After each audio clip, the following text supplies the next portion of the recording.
knew something was wrong the moment I stepped into the hallway that morning. The air felt heavier, as if the quiet itself was holding its breath.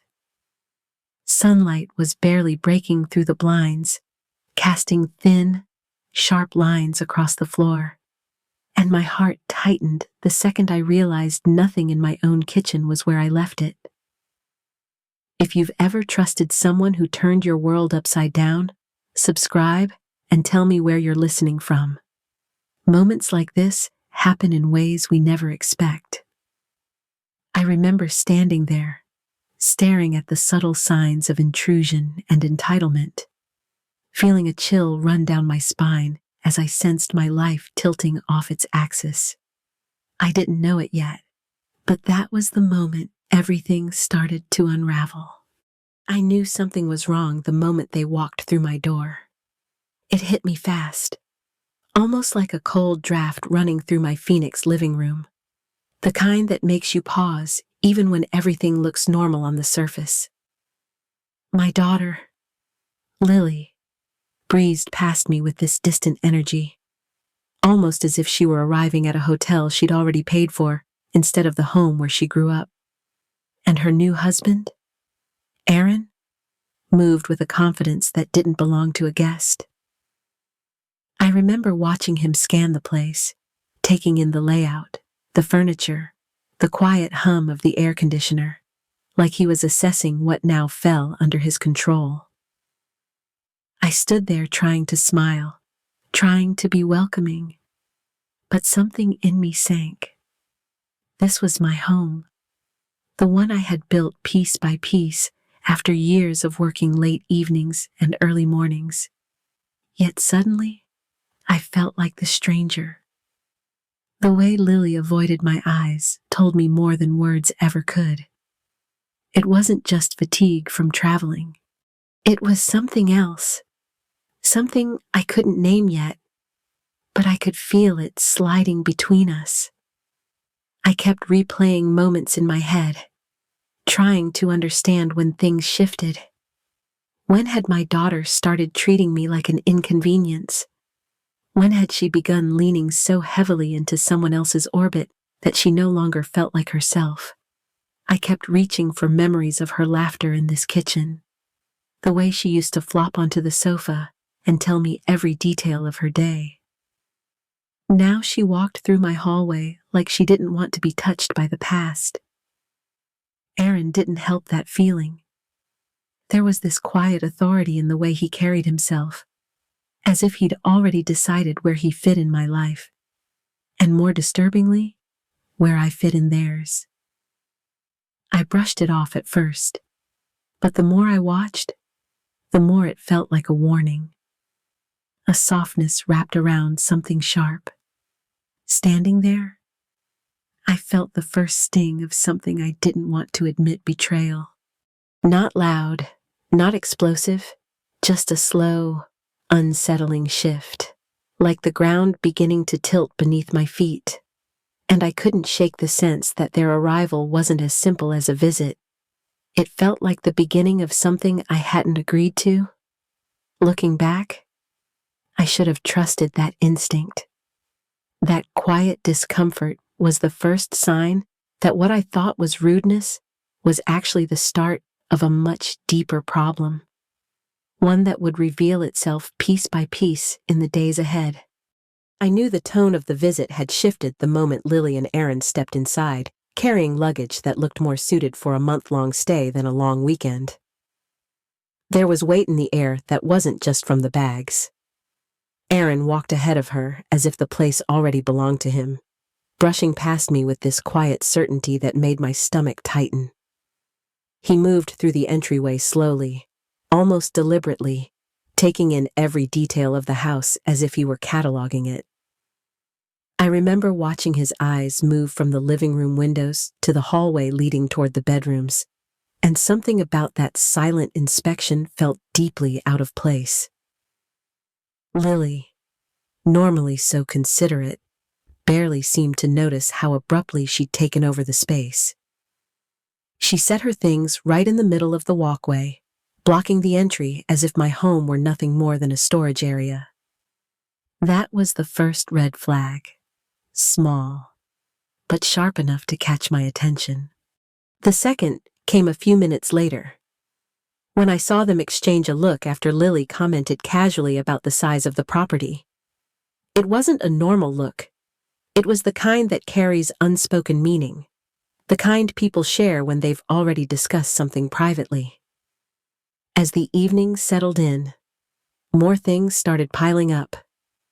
Aaron opened cabinets and drawers without hesitation, familiarizing himself with the kitchen as though he had every right to it. Lily followed his lead, adopting these subtle behaviors that mirrored his ease, things she'd never done before. It felt like watching a version of her I didn't recognize. And each time finances or home upkeep came up, I noticed the two of them share another one of those quiet, knowing glances.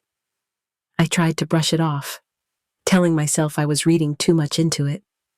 But deep down, a slow, steady suspicion was forming, something I couldn't shake no matter how I tried.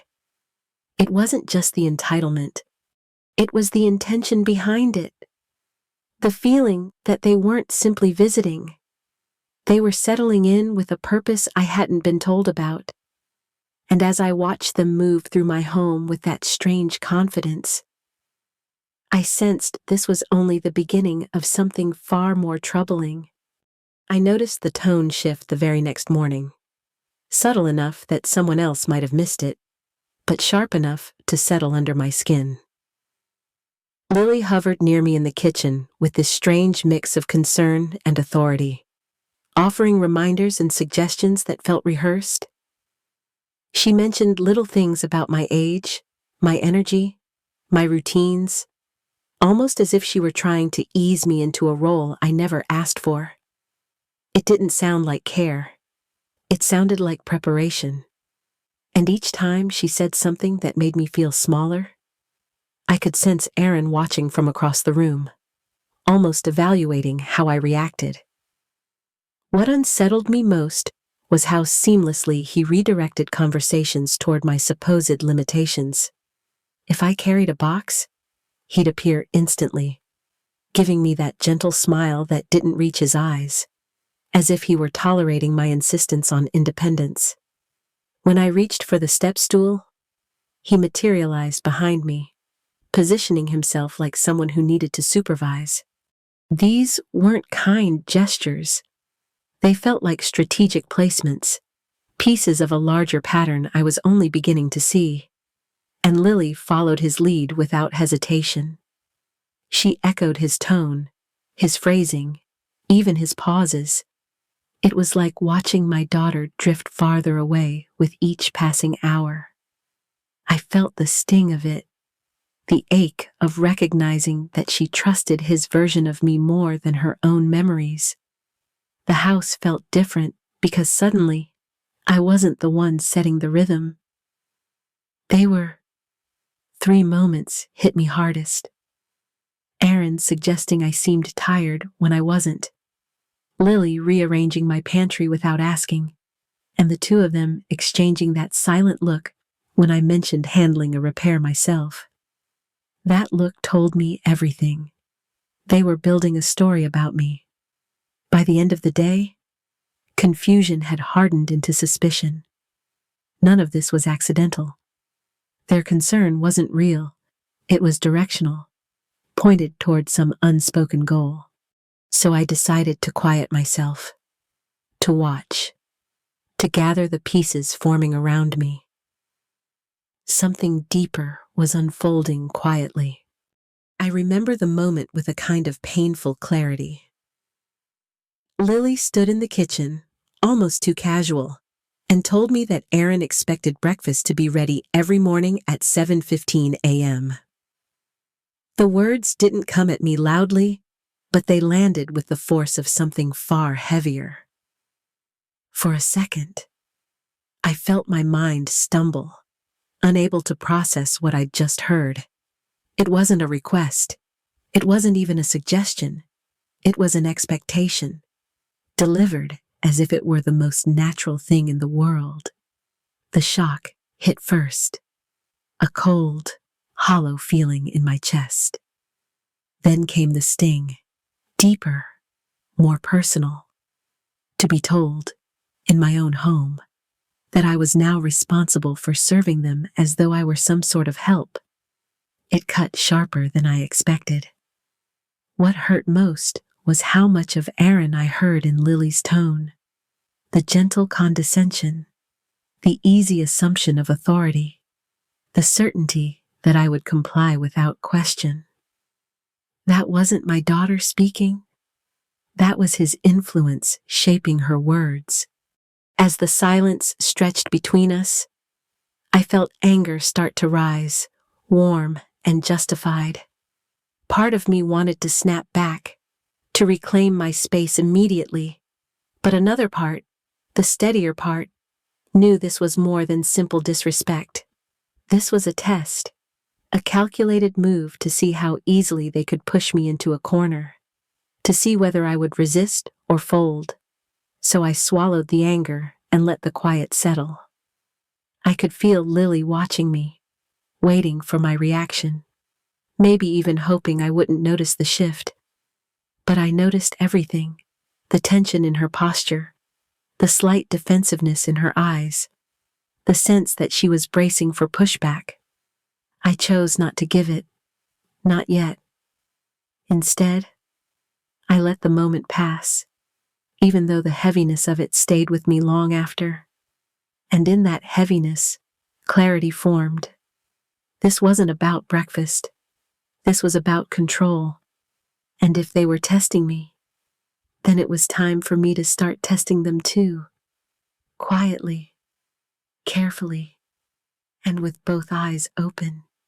When the house finally fell silent and I had a few hours completely to myself, something in me snapped into focus. All the little moments I had brushed off as discomfort now felt like signs pointing in the same direction. I sat down at my laptop with a tightness in my chest, telling myself I was only looking for reassurance. But deep down, I think I already knew I wouldn't find any. The first search felt innocent enough. His full name, the city he claimed to be from. But the results were scattered and inconsistent, like a story missing its middle chapters. When I checked public records, the unease grew. I found dissolved LLCs attached to his name, businesses that seemed to appear and disappear within months. No clear employment trail, no solid history, just vague descriptions and gaps big enough to swallow the truth. My pulse picked up as I dug further. I traced a name linked to one of his past filings. A woman in Nevada? His ex-wife. I hesitated before reaching out, but something urged me forward. When she answered, her voice told me everything before she said a single real word. I heard exhaustion, fear, and a strange relief, as if she had been waiting for someone else to notice what she once survived. Through her trembling pauses, I pieced together the story, how he had slowly isolated her, chipped away at her finances, and left her with debts she never saw coming.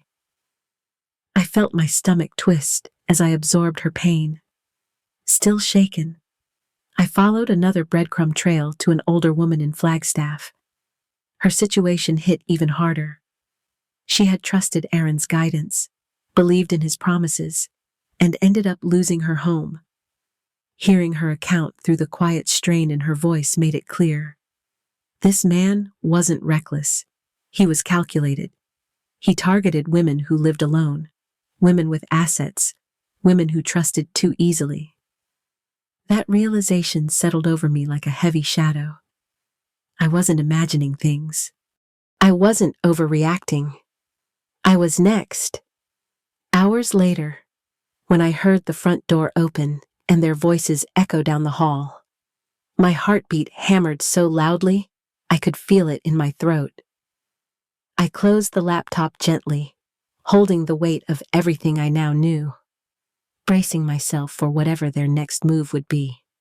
When I opened the last folder on his laptop, I felt my whole body go still. It wasn't the vague business filings or the dissolved LLCs that froze me this time. It was seeing my own name sitting inside a directory labeled in a way that made its purpose unmistakable.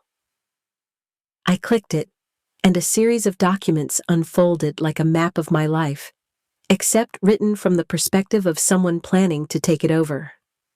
There were notes about my home equity, rough timelines estimating when I might be ready for transition, and even a draft outlining how financial authority could be shifted under the guise of helping me manage the property. The worst part was realizing he had formed a new shell company the exact week he and Lily arrived. Its purpose was painfully clear once I saw how it connected to my address. My heart pounded as I scrolled through page after page of observations about my routines. When I usually got up, when I went to bed, how often I checked my mail, even how long I hesitated before answering difficult questions.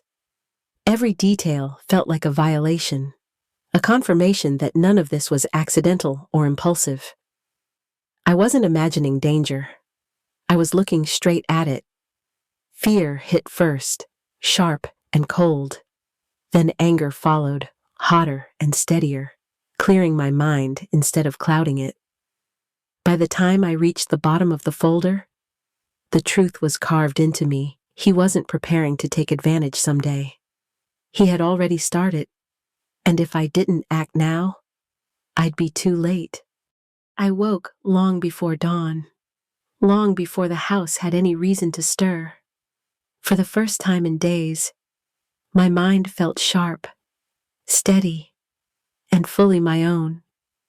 The sky outside was still dark, and the air carried that quiet stillness that only comes just before morning. I moved through the house softly, not out of fear, but out of intention. I had a plan, and it didn't require confrontation or anger. It only required me reclaiming the smallest piece of control. Aaron had built his routines with the precision of a man who needed predictability to feel powerful.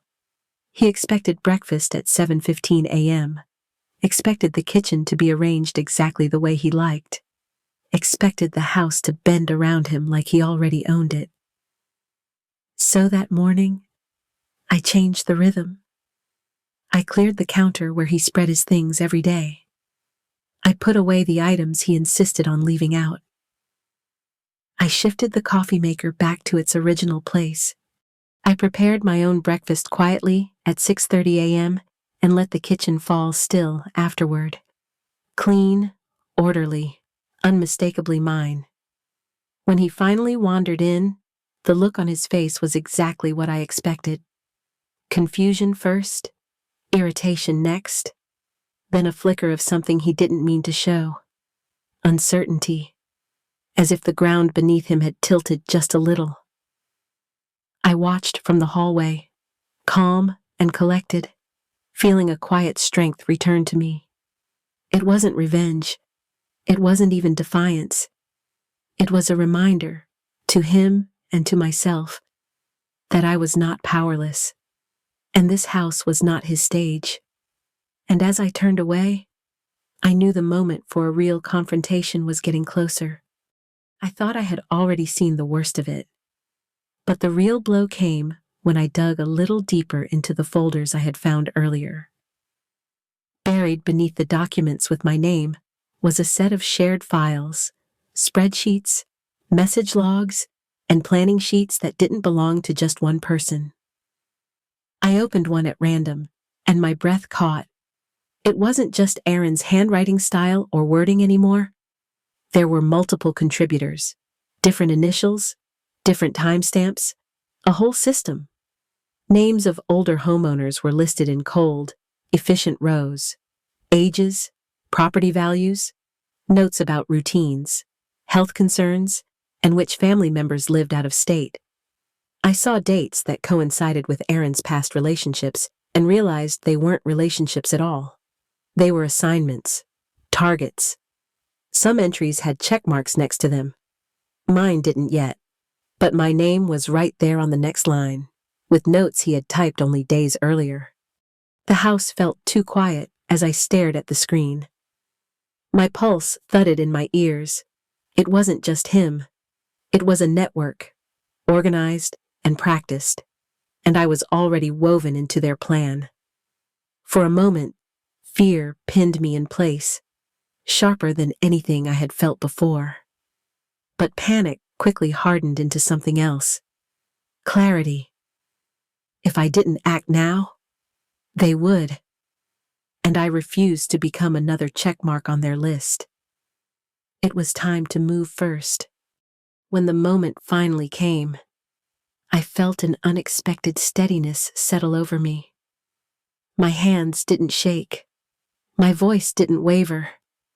I stood in my own living room, facing Aaron, holding the truth like a shield I had built piece by piece. I told him I knew about the shell companies, the notes he kept about my routines, the spreadsheets naming women he had already drained. I watched the first flicker of confusion cross his face, followed by the slow tightening of panic when he realized I wasn't guessing. I was certain. Inside. Fear pressed at my ribs, but resolve held it back. I had already alerted the authorities earlier that morning, quietly and without ceremony, knowing I needed backup when the truth finally surfaced. As I laid out each piece of evidence, his posture shifted from arrogance to something frantic, almost feral. He lunged for his bag as if he could outrun the mess he created. He didn't make it past the front door. The officers moved in so quickly it startled even me. The sound of handcuffs snapping shut felt like a cord breaking, releasing weeks of dread. I exhaled a breath I hadn't realized I'd been clenching for days.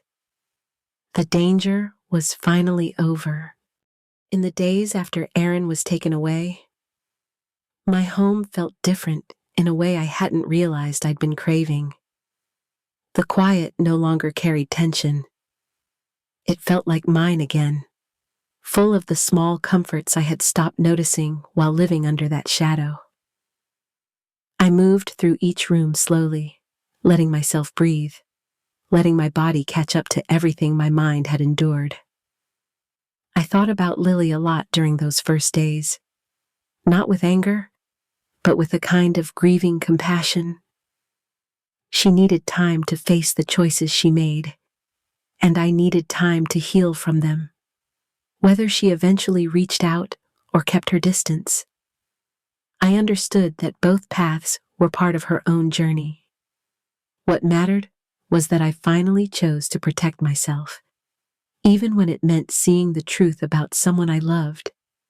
This whole experience taught me how essential boundaries are, how important it is to listen to that small voice inside when something doesn't feel right. I'm grateful I trusted it. I'm grateful I found strength in the moments that scared me most. Thank you for listening to my story. If you've ever faced something that tested your intuition or your safety, I'd truly like to hear it. Share your experience in the comments. I read every one,